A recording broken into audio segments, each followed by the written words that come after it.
Muy buenas noches, amigos. Bienvenidos a la emisión estelar de TVC Noticias. Aquí, lo más destacado del día.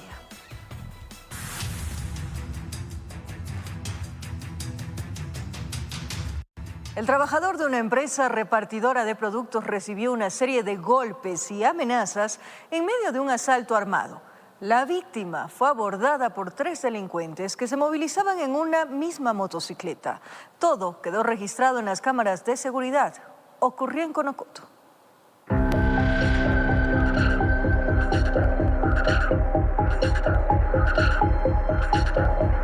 A las 2 de la tarde con 34 minutos, se estacionó el camión afuera de la tienda. El proveedor descendió a entregar la mercadería y los 3 sujetos en moto hicieron la primera pasada. Ya lo perfilaron. La víctima descarga el agua. Hasta eso, los ladrones fueron a dar la vuelta. 2 de ellos lo abordan y amenazan con dispararle por la espalda. Forcejearon con él. El afectado trató de pedir ayuda, pero lo golpearon con la cacha de la pistola en la cabeza. Se resistió a que se le lleven el efectivo, pero lo asaltaron. Testigos encendieron la alarma comunitaria y así ahuyentaron a los desconocidos. Sin embargo, ya se consumó el atraco. El ciudadano, un trabajador, parte de una empresa de entregas, que como de costumbre pretendía distribuir los productos para los consumidores. Pero esta vez hubo novedades en la ruta, que nomás se sustrajeron. Consultamos a los pocos testigos. Creo que dinero y sus celulares. Ajá. El robo que se registró en San Miguel de Conocoto ha levantado las alertas entre los moradores. Una zona que era relativamente tranquila, pero que ha sido visitada por el AMPA. Se activó la alarma. Y vino la policía. Pero no al momento, pues tuvo que esperar un buen tiempo, ¿no? ¿Qué será? ¿Unos 20 minutos, media hora? No sé. Son empáticos. No hay patrullajes suficientes. Controles de tránsito menos. Por eso, como en este caso, los ladrones van hasta 3. En un mismo vehículo liviano, los residentes del barrio claman por atención. Entonces sí pedimos que se priorice a Los Chillos, que nos den apoyo. 25 policías salieron de Quito, del distrito de Los Chillos, y están en Guayaquil, pero no han sido reemplazados. Entonces estamos sin policías.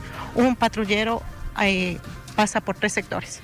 Tienen previsto realizar un plantón el viernes para convocar a los moradores, organizarse en cuadrillas ante las pocas acciones de las autoridades competentes. Informa Marilyn Jaramillo. Un video viralizado en las redes sociales en el que un vendedor de caramelos amenaza con un arma a una conductora provoca la indignación de quienes transitan por la avenida Las Aguas, al norte de Guayaquil. Justifica la supuesta necesidad con una funda entre manos, pero es su fachada. Tramulla para levantar un arma a quien caiga. Sucedió en la avenida Las Aguas, entre la Tanca Marengo y Lomas de Urdesa, norte de Guayaquil. Acá lo tienen fichado. Se para aquí, se cruza allá y se esconde debajo de ese puente de allá. Eso es todos los días, 5 de la tarde, 6 de la tarde. Si no es él, son otros 2 más que andan con maleta, andan con un arma de juguete. Creo que por eso es que los dejan salir. Asaltan mucho a toda hora, de día y de noche.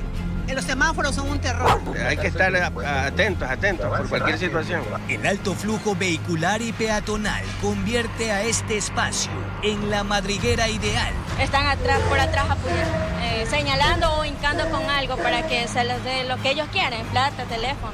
Para buscar alternativas o soluciones, piensan en medidas drásticas, como prohibir el comercio autónomo en estos sitios. Pero bueno, la gente también se quiere ganar la plata, ¿no? No podemos meter a todos en el mismo saco. Es verdad, pero para eso también deberían haber leyes para los pequeños comerciantes en sitios específicos. No hay policía. Policía ahorita yo creo que a la humanidad de nosotros no nos apoya. En el circuito Urdesa dicen que no han desaparecido. El cuadro de mando establece los puntos prioritarios. No podemos tener un patrullero permanente en el sector, pero sí lo hacemos por rondas en diferentes turnos y en diferentes horarios. Lo cual ahora por estos eventos que se han suscitado vamos a dar un poco más de acentuamiento del patrullaje. Quemado en Las Aguas. El hombre que para esta operación usó la camiseta alterna de la TRI cambió de base en vía Daule. Este no es el man del que quiso robar a la chica. Está aquí, en toda la baja de Montebello. Este mismo es. También de color con la titular de la selección. Y así va por la vida, impune. Por ahora, informó Jorge Escobar.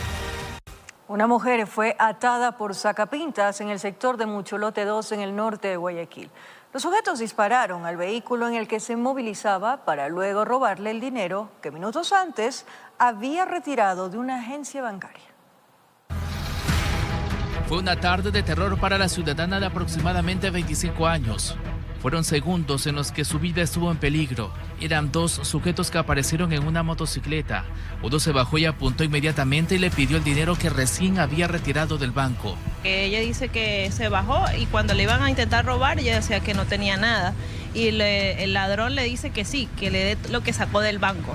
Y ahí ella cuando estaba como que no quería entregarla y fue que le dispararon al carro. Le rompieron los vidrios, pero sí estaba sangrando por lo que los vidrios le cayeron encima. Afortunadamente no fue alcanzada por ningún proyectil. Esto ocurrió en una de las calles principales y comerciales de Mucholote 2, ubicado cerca de la autopista Narcisa de Jesús, al norte de Guayaquil, donde quedaron los vidrios en la puerta por donde se acercó el antisocial. Aquí dicen mucho que 1.200, que 2.000, no se sabe, pero lo que se sabe es que eso puede ser directamente del banco, porque ella salió del banco y ahí fue que el ladrón fue el que le dijo que le entregara lo que sacó del banco. Por ese sector están preocupados por los robos que han sido testigos en las últimas semanas. Ahora con una mujer que estaba acompañada de su señora madre. Las dos vieron a los sacapintas. Nadie pudo ayudarle a la señora porque empezaron a disparar. Imagínense cómo uno se va a acercar o a poder ayudar a alguien. Por aquí no vemos nunca un policía patrullar. A menos que pase una tragedia como la que hoy, que gracias a Dios no cobró ninguna vida, pero hubieron disparos en ese asalto. Quienes presenciaron el robo señalaron que la perjudicada quedó sorprendida porque la habían seguido desde la Ciudadela a La Alborada, hasta ese lugar donde paró a realizar unas compras en una farmacia. Informó Charlie Pisa. Desde el 12 hasta el 16 de junio estará habilitado el proceso de inscripción para institutos tecnológicos y conservatorios públicos del país. Les contaremos los detalles más adelante. De enero a la primera semana de junio, la Policía Nacional ha realizado 15 detonaciones controladas de explosivos en el país. Así lo informó el presidente Daniel Noboa en el decreto del último estado de excepción. En Guayaquil, sujetos intentaron hacer estallar un taco de dinamita en el exterior de un gimnasio.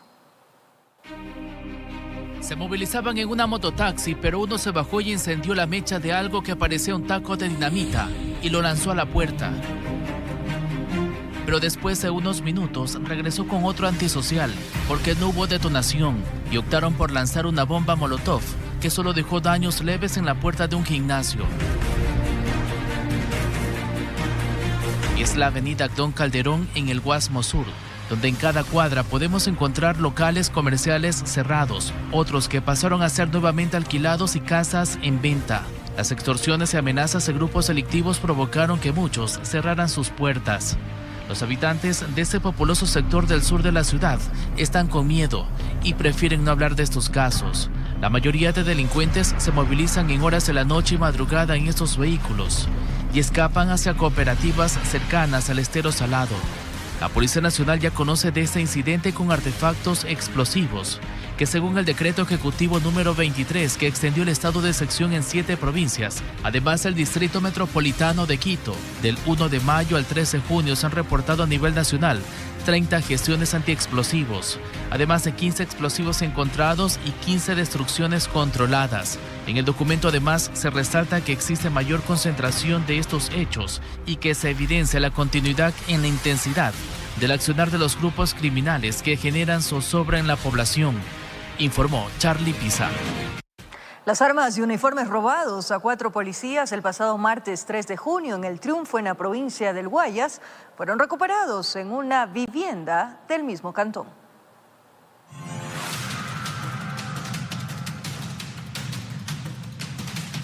Agentes policiales fueron víctimas de robo el pasado 3 de junio. Quienes fueron sometidas por 8 sujetos a bordo de 4 motocicletas, quienes apuntándoles a sus cabezas, las sometieron ingresándoles a una farmacia y bajándola al ánfora y obviamente despojándola de todas sus pertenencias, en este caso del equipo entregado en dotación por la Policía Nacional. Así, 4 armas de fuego, 8 alimentadoras, 4 chalecos antibalas y una motocicleta fueron recuperados por uniformados en este mismo distrito.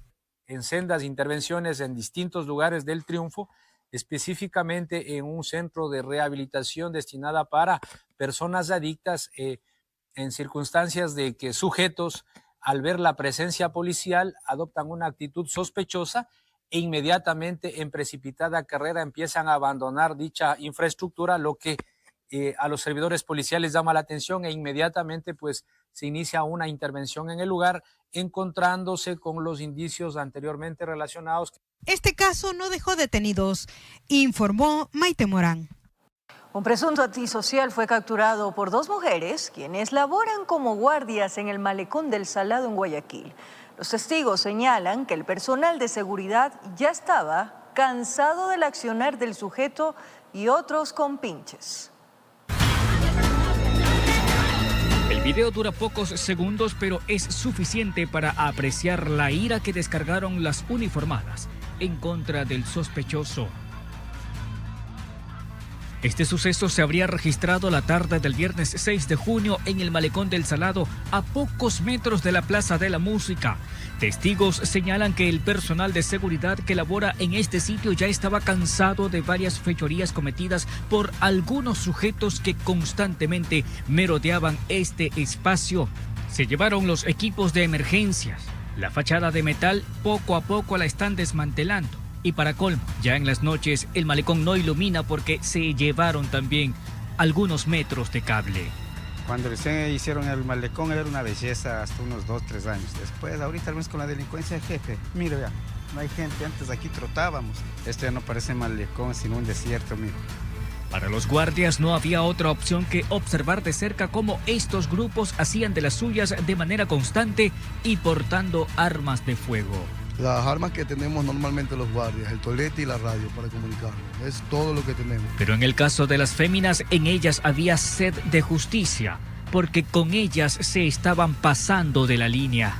Les han robado, las han tocado y todavía quieren que ellas no actúen así.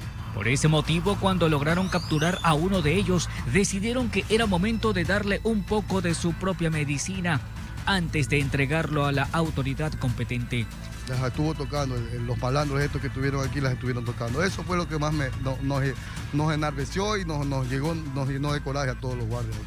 Este hecho en redes sociales generó reacciones a favor y en contra, pero consultando a los moradores aseguran que ya era hora de que las féminas se hicieran respetar. Por mí excelente y se merecen un castigo más tremendo, no solo toletazos, sino un castigo más tremendo. Informó José Morales.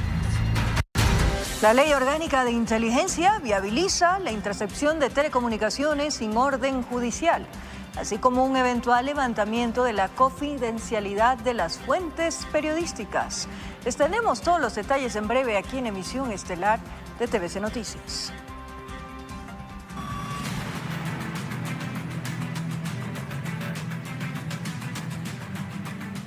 Un objetivo de intermedio valor y otro sujeto que reclutaba a menores para el expendio de drogas fueron detenidos tras 2 intervenciones en Esmeraldas.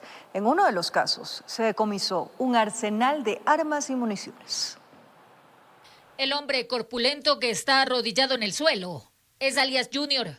Fue detenido por los uniformados en el sector de Valle Hermoso, provincia de Esmeraldas. Supuesto mano derecha de un grupo armado organizado transnacional, reclutado desde hace años al servicio del AMPA. El aprendido objetivo intermedio valor responde a los nombres de Wilmer Junior Z, alias Junior, edad de 24 años, nacionalidad ecuatoriana. El sujeto registra antecedentes por tenencia y porte de armas de fuego. Para lograr su captura, los policías ingresaron a un inmueble donde tenían información que allí se escondían personas armadas después de cometer ataques extorsivos. Como evidencias, se ubicó un arsenal de armamento y sus respectivas municiones que habrían sido utilizadas para el cometimiento de hechos violentos. Como indicios se encontraron 2 armas semiautomáticas, 2 armas de fuego, un arma traumática, una motocicleta, 2 panfletos, 37 municiones de calibre 9 milímetros y 17 de arma traumática. Era cuestión de horas, porque después la fuerza pública asestó otro golpe contra los criminales.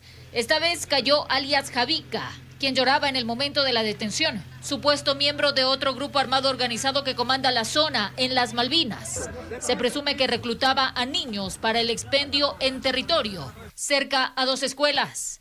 El hombre sería el responsable, además, de comandar robos y extorsión. Integrante de un grupo armado organizado denominado Los Choneros, quien posee antecedentes por robo y además sería quien lideraba acciones delictivas. Entre las evidencias consta el alcaloide, que estaba oculto hasta en un refrigerador. Y como indicios se encontró 2 kilos de una sustancia de origen vegetal verdosa que luego de la prueba de campo dio positivo para marihuana. Las unidades especializadas investigan a qué grupos internacionales beneficiaban con sus actividades ilegales y cuántas muertes tienen entre sus registros. Informó Marilyn Jaramillo.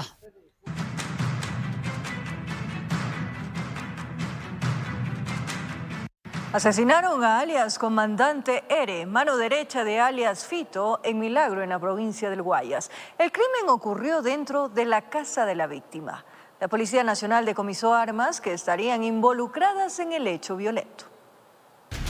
Un día después de su cumpleaños, Rodi Ere, alias Comandante Ere, conocido por ser mano derecha de alias Fito, fue asesinado dentro de la casa de su madre, en el recinto El Carrizal del Cantón Milagro de la provincia de Guayas. Según información policial, hasta el inmueble llegaron al menos 6 sujetos vestidos de negro, con armas cortas y largas a bordo de un carro. Dispararon en reiteradas ocasiones contra su víctima y procedieron a llevarse el celular del ahora occiso, una maleta, entre otras pertenencias. Una larga data de antecedentes criminales, entre los cuales registra desde el año 2013 hasta el año 2022 por asociación ilícita, por tráfico de sustancias, tráfico de armas, entre muchos otros delitos. Los uniformados realizaron un allanamiento cerca del sitio del crimen, donde hallaron un fusil, una pistola, una bazuca de fabricación artesanal, alimentadoras y 120 cartuchos, indicios presuntamente vinculados al hecho violento.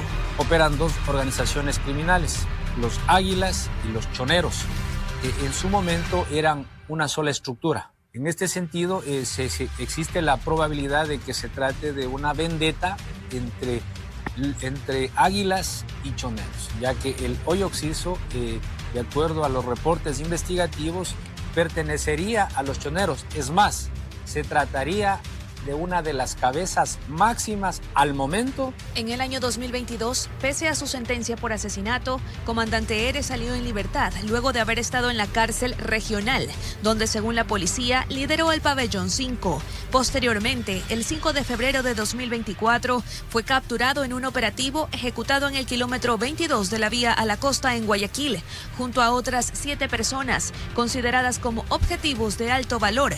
Fueron procesados por delincuencia organizada, al encontrarles armas de fuego, entre otros indicios que habrían usado para entrenar a sicarios. Sin embargo, otra vez quedó en libertad, hasta este martes, que acabaron con su vida.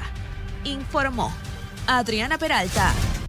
Una amenaza de extorsión a un plantel educativo de Babahoyo, en la provincia de Los Ríos, alertó a profesores y padres de familia esta mañana.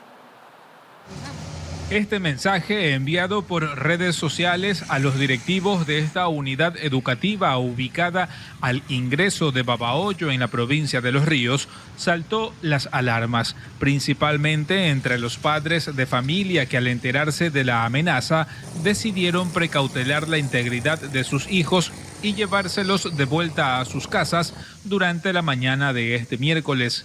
Como padre de familia, preocupación, ya que estas personas no tienen decencia contra nadie y se van contra todas las personas que encuentran en el camino. La novedad fue informada inmediatamente a las autoridades de educación y de la Gobernación de Los Ríos, quienes llegaron al plantel educativo para reunirse con los docentes. Conversamos con los maestros, indicamos cuáles son los protocolos a seguir, que Policía Nacional va a estar en forma permanente, y ya se cruzaron números telefónicos con Policía Nacional, con inteligencia. De esta manera vamos a hacer un seguimiento a lo que está sucediendo alrededor. Amenazas como estas no son nuevas, se han reportado en otros cantones de la provincia donde la policía logró intervenir a tiempo. Hubieron 2 establecimientos educativos en Pueblo Viejo. Ya se conversó con las autoridades de la localidad, con ciertos padres de familia, que son líderes también del establecimiento educativo, y todo volvió a la paz y tranquilidad. Finalmente decidieron regresar a clases presenciales durante la jornada de jueves 12 de junio, con el resguardo de la Policía Nacional en los exteriores del plantel educativo, que alberga 1.200 estudiantes en las jornadas matutina y vespertina, informó Martín Soto. Al volver, el Ministerio del Deporte inició un proceso de intervención en la concentración deportiva de Pichincha, con el objetivo de recuperar el Estadio Olímpico. ¿Cuál fue la respuesta del municipio? Les tenemos los detalles al regresar aquí en la emisión estelar de TVC Noticias. Sábado, desde las 8 hasta las 14 horas, el Registro Civil del Ecuador llevará a cabo la 9ª jornada extraordinaria de cedulación a escala nacional. Un total de 37 agencias en todo el país estarán habilitadas. Obtener la cédula de identidad, ya sea por primera vez o por renovación, se ha convertido en un trámite complicado en el Ecuador. Los turnos en distintas agencias del registro civil están copados por varias semanas, lo que dificulta acceder al documento de forma ágil y oportuna. Es por ello que desde las autoridades se confirmó que el sábado 14 de junio se llevará a cabo una jornada extraordinaria de cedulación desde las 8 de la mañana hasta las 2 de la tarde. Y esto responde al que estamos escuchando el clamor de la ciudadanía y atendiendo sus necesidades. Lo venimos haciendo desde el año pasado se realizaron 12 jornadas extraordinarias y este año es la 9ª. Para el caso de la capital ecuatoriana, las agencias habilitadas serán Matriz Iñaquito, San Blas, Quitumbe, Calderón, Rumiñahui y Tumbaco. Mientras que para Guayas, las agencias serán Rocafuerte, Tarqui, Jimena, Daule y Durán. Es importante destacar que las personas deben presentarse en ventanilla con los requisitos correspondientes. Como requisito indispensable la impresión del comprobante de pago, así también la impresión del agendamiento de su turno. Para aquellos ciudadanos que tienen caducada la cédula, pues tienen que traer su cédula caducada, también es un requisito indispensable. Y para aquellos que han extraviado su documento de identidad, también deben traer la denuncia impresa de la judicatura. Finalmente se ha destacado que esta jornada extraordinaria recibirá a la ciudadanía que por distintas razones no haya podido agendar su cita en línea. Estamos atendiendo a los 3 ciudadanos, yo digo con las características, ¿no? El primero, que haya podido pagar en línea y que tenga su agendamiento. Segundo, aquel que ha pagado pero que no pudo conseguir un agendamiento. Y el tercero, aquel que no pudo agendar y que no ha podido pagar. A los 3 los vamos a atender en esta jornada extraordinaria a nivel nacional. En lo que va de 2025, el Registro Civil ha beneficiado a 132.790 usuarios, superando en más de 50.000 usuarios a comparación de 2024. Informó Ítalo Salazar. En ceremonia militar realizada en la Escuela Superior Militar Eloy Alfaro, el general Henry Delgado asumió el mando como comandante general del Ejército Ecuatoriano. El acto fue presidido por la vicepresidenta María José Pinto, quien encabezó la ceremonia de investidura. El nuevo comandante enfatizó el firme compromiso de la Fuerza Terrestre en el cumplimiento de su misión de defensa de la soberanía y seguridad del país. Vivimos momentos violentos, escenarios diferentes a los que normalmente tenía nuestro país. Escenarios complicados, guerra interméstica, guerra híbrida, amenazas como el terrorismo, narcotráfico y crimen organizado. Esto ha provocado un alto nivel de inseguridad en nuestro país Pero para eso está nuestro ejército, para eso está nuestras Fuerzas Armadas, para entregarse por completo, para recuperar esa seguridad de nuestro país.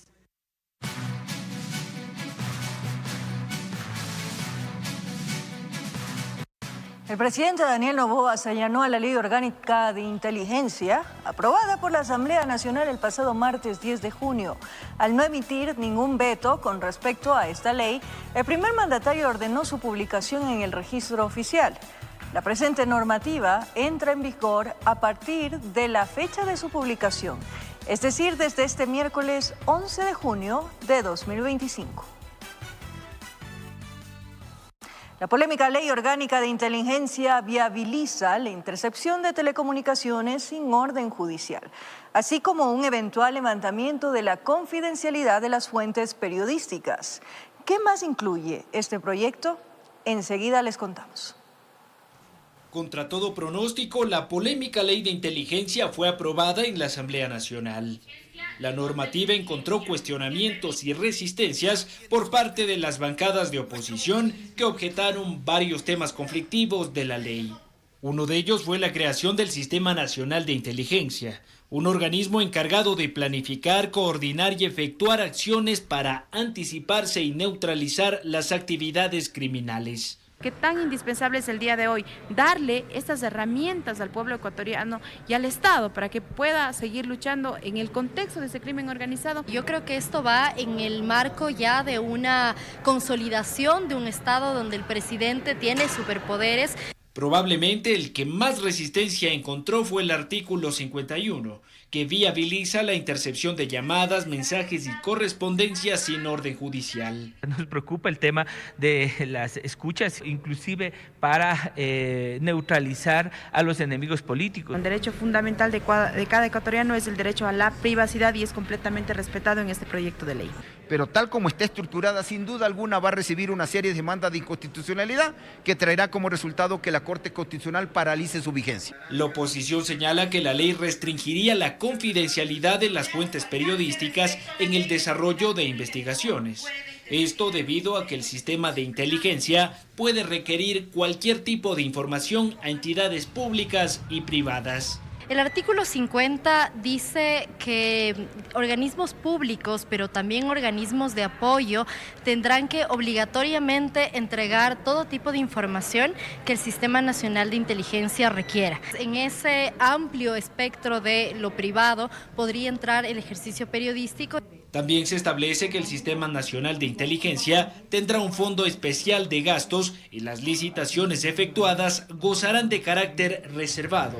No se someterán a las normas de contratación pública y solo serán fiscalizadas por Contraloría, que posteriormente incinerará los documentos. Y para garantizar la confidencialidad con respecto a documentos o demás elementos que se puedan obtener, la quema de estos nos puede servir. O sea, ¿dónde queda el derecho de transparentar el acceso a la información? También se ratifica que los miembros de la fuerza pública que realicen actividades de inteligencia deben someterse a pruebas de confianza, informó Álvaro Terán. ADN prevé presentar este jueves un nuevo capítulo de reformas penales en la Ley de Gestión Pública, impulsada con carácter de urgente por el gobierno. El objetivo, juzgar a menores infractores como si fuesen adultos. Las bancadas en la Asamblea aseguran que la propuesta infringe la unidad de materia y no debería ser tratada en la Comisión de Desarrollo Económico.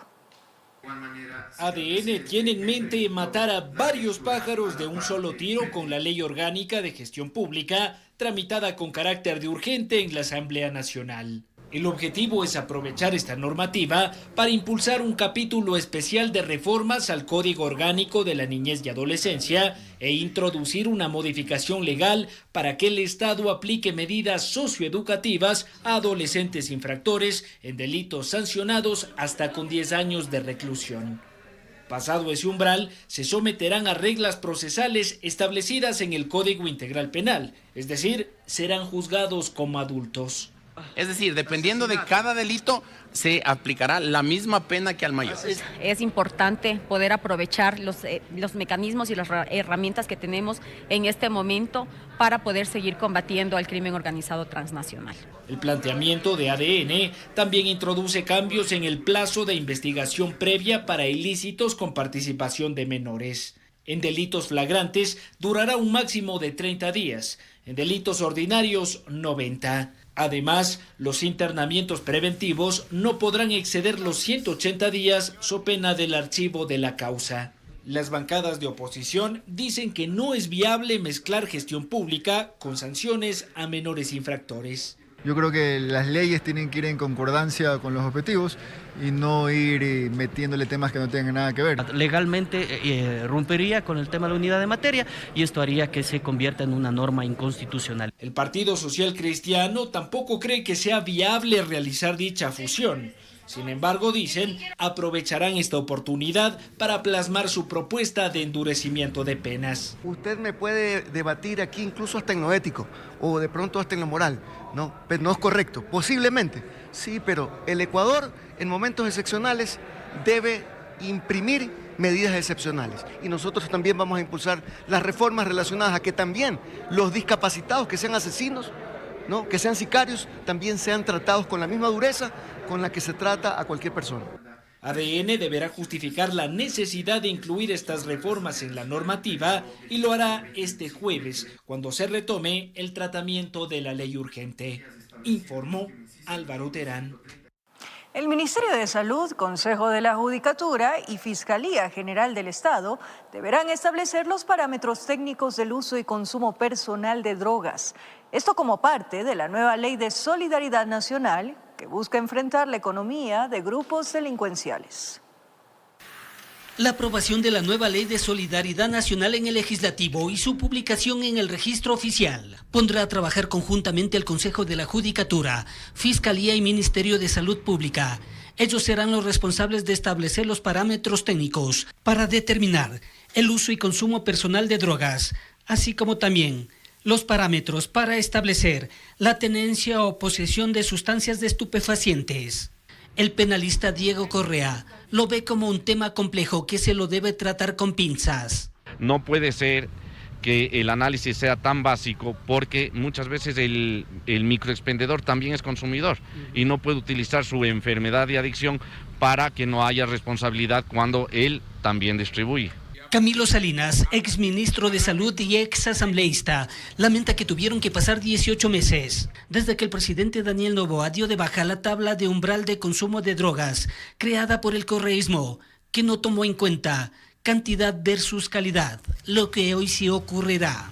También evaluar la parte psicosocial y económica de la persona, caso por caso, deberán trabajarlo y lo van a hacer a través de esta reforma, tomando en cuenta un factor importante técnico, el examen toxicológico, psicosocial de cada caso. Caso por caso es lo que se tiene que evaluar en este momento y poner en cuenta que este es un problema de salud pública que es importante darle no solamente la prioridad, sino también financiamiento para poder capacitar, contratar más psicólogos para poder evaluar la problemática y el abordaje de este fenómeno que es las drogas aquí en el Ecuador. Aparentemente se promueve un enfoque de salud pública más que de penalización. Además, se adapta con más flexibilidad a nuevas sustancias y contextos. En este parámetro se puede incrementar nuevas drogas. Hay una evolución y una dinámica también de este mercado en donde están cambiando permanentemente lo que es la química o la bioquímica de las diferentes drogas que se están consumiendo. Por ejemplo, si tuviéramos la tabla de umbral actualmente, no podríamos tipificar o sancionar al consumidor o al narcotraficante que esté vendiendo fentanilo. Parámetros técnicos que se espera no tome mucho tiempo, informó Héctor Romero.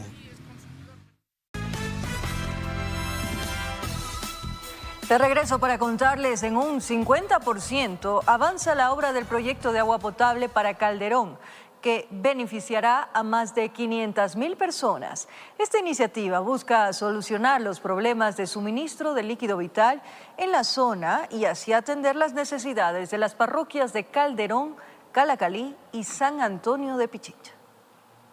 Más de 500.000 habitantes de las parroquias de Calderón, Calacalí y San Antonio de Pichincha se beneficiarán del proyecto de agua potable que avanza en un 50%.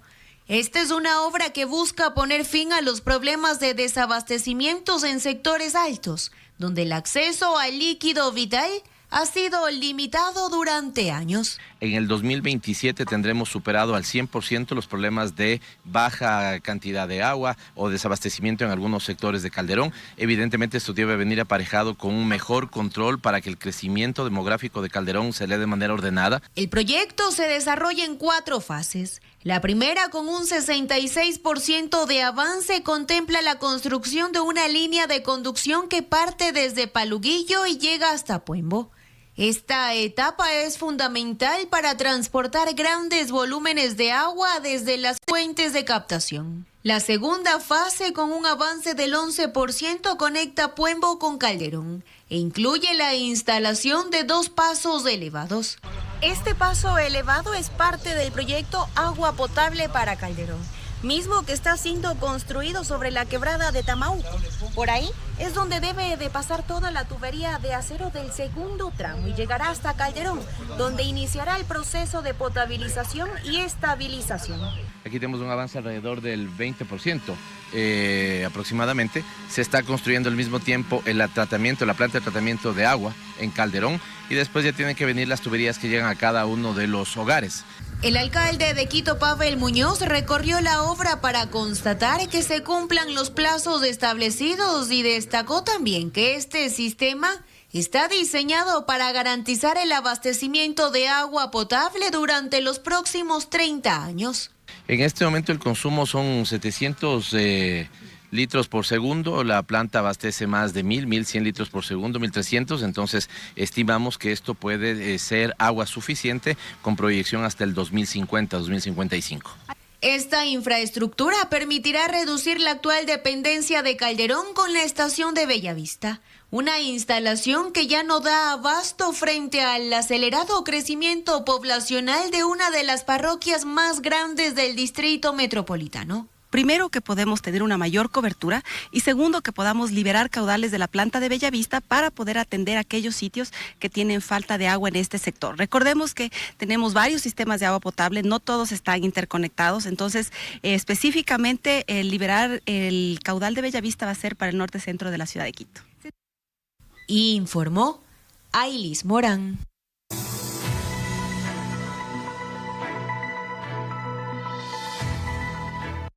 El Ministerio del Deporte anunció la intervención de la Concentración Deportiva de Pichincha para recuperar la administración del Estadio Olímpico Atahualpa. Pese a la resolución, el Pleno del Consejo Metropolitano de Quito aprobó la reversión de la donación del predio e hicieron un llamado al gobierno central para trabajar en conjunto por la repotenciación de este ícono deportivo. Fue una estrategia propia de un cotejo deportivo, minutos antes de que el Consejo Metropolitano resolviera la reversión de la donación del Estadio Olímpico Atahualpa a manos del Cabildo quiteño. Miguel Ángel Pavón, presidente de la Concentración Deportiva de Pichincha, dimitió a su cargo y solicitó la intervención del gobierno central. Y nos ha tocado pedir ayuda al señor presidente de la República para que nos ayude a defender el estadio. De esta manera se anunció el inicio del proceso de intervención del ente deportivo. El subsecretario del ramo, Rommel González, indicó que conformará un comité de crisis para liderar esta etapa de transición. Tengo esta misión clara y directa, con el objetivo de trabajar en conjunto para recuperar y mantener el estadio y que se mantenga para la Concentración Deportiva de Pichincha. Con la resolución sobre la mesa, el Pleno Municipal instaló su sesión extraordinaria. En esta y tras las dudas de ediles y alcalde, el procurador metropolitano explicó que la intervención anunciada no interfiere en el proceso de reversión que el municipio planteaba para el escenario deportivo. No ha perdido su personalidad jurídica la Concentración Deportiva de Pichincha sigue siendo una entidad de derecho privado, como establece sus estatutos, y al ser reemplazado simplemente su directiva, en su momento el municipio tendrá un otro interlocutor para proceder de acuerdo con lo que establece la normativa. Subsanados los alcances del Consejo, el debate se desarrolló sobre la legalidad de la reversión y si en derecho la decisión no vulneraría las normativas jurídicas. Tenemos primero el artículo 2 del decreto supremo, que el que autorizó en un estado de excepción democrática al municipio de realizar la donación, y el contrato en esta cláusula incluso le faculta de hecho, no de derecho, de hecho, poder revertir a nombre del municipio de Quito el contrato correspondiente solamente con el incumplimiento. Estamos hablando de la verificación de la ciudadanía quiteña de que este predio está, y voy a hablar en quiteño, en la lona, los últimos 25 años. Previa a la votación, el burgomaestre capitalino indicó que no se desamparará a los deportistas que practican las disciplinas en las inmediaciones del Coloso del Batán. He dispuesto que se abra el coliseo del Colegio Benalcázar a la práctica de esgrima, que se abra de manera momentánea la pista del Colegio Benalcázar a quienes hacen atletismo y que el centro deportivo Línea Quito se adecue inmediatamente para algunas otras actividades que pueden desarrollarse. De esta manera y con 14 votos a favor, el Consejo Metropolitano aprobó la reversión de la donación del Estadio Atahualpa a la Concentración Deportiva de Pichincha. El alcalde hizo un llamado al gobierno central para trabajar en conjunto por el futuro del deporte nacional y se comprometió que en un plazo de 30 días se presentará un estudio estructural del inmueble y comenzará un proceso de licitación público-privada para repotenciar el escenario deportivo. Informó Mauricio Sánchez. Y atención, después de que el Consejo Metropolitano aprobara la reversión de la donación del Estadio Olímpico Atahualpa, el ministro del Deporte, José David Jiménez, invitó a una reunión de trabajo al alcalde Pavel Muñoz. El burgomaestre respondió que con gusto acepta la invitación para conversar y coordinar acciones en favor del deporte de Quito y la provincia. Con esto nos vamos a una pausa. Ya volvemos. Con esto nos despedimos, amigos. Gracias por su compañía, cariño, pero sobre todo esa fiel sintonía. Como siempre, un abrazo grande.